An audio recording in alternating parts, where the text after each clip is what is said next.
नाशिक जिल्हा मध्यवर्ती बँक बनावट नोकर भरती प्रकरण. माजी अध्यक्ष परवेज कोकणी गोत्यात. आणखी काही माजी अध्यक्ष आणि संचालक अडकण्याची शक्यता.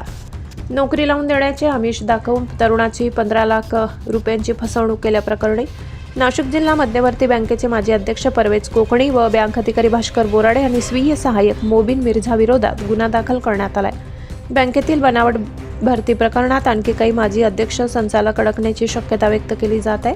नोकरीच्या मोबदल्यात परवेज कोकणी, बँक अधिकारी भास्कर बोराडे यांनी स्वीय सहाय्यक मोबिन मिर्झा या तिघांनी संबंधित तरुणाकडून 15 लाख रुपये घेतले.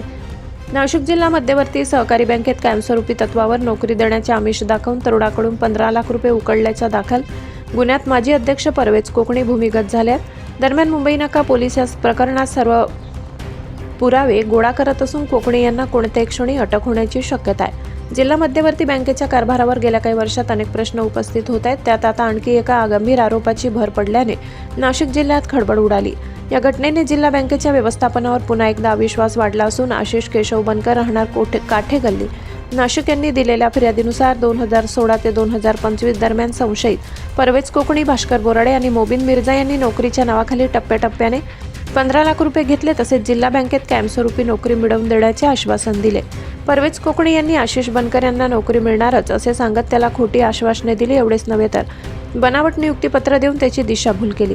आशिष बनकर यांनी 9 वर्ष सतत पाठपुरावा केल्यानंतर काहीही हालचाल न झाल्याने त्यांनी पैसे परत मागितले. तेव्हा परवेज कोकणी यांनी उलट धमकी आणि शिवीगाळ केली असा दावा फिर्यादीत आहे. कोकणीसह संशयितांनी 100 पेक्षा अधिक होतकरू व बेरोजगार तरुणांकडून नोकरीच्या आमिषाने लाखो रुपये उकळल्याचा आरोप होत असून त्याचा तपास सुरू आहे. दरम्यान कोकणी याच्या विरोधात गुन्हा दाखल झाल्यानंतर आणखी काही माजी अध्यक्ष आणि संचालक यांच्याकडून बनावट नियुक्तीपत्राच्या आधारे नोकरी देण्याच्या प्रकरणात फसवणूक झाल्याची शक्यता व्यक्त करण्यात येत आहे. पोलीस त्या दिशेने तपास करीत असून नाशिक जिल्हा मध्यवर्ती बँकेत अजून काही तरुणांची फसवणूक झाली असेल तर त्यांनी तक्रार करण्याचे आवाहन पोलिसांनी केले. मराठी केसरी न्यूज ब्युरो, नाशिक. दिवसभरातील ताज्या घडामोडी बघण्यासाठी आजच मराठी केसरी न्यूजला लाईक, शेअर आणि सबस्क्राईब करा.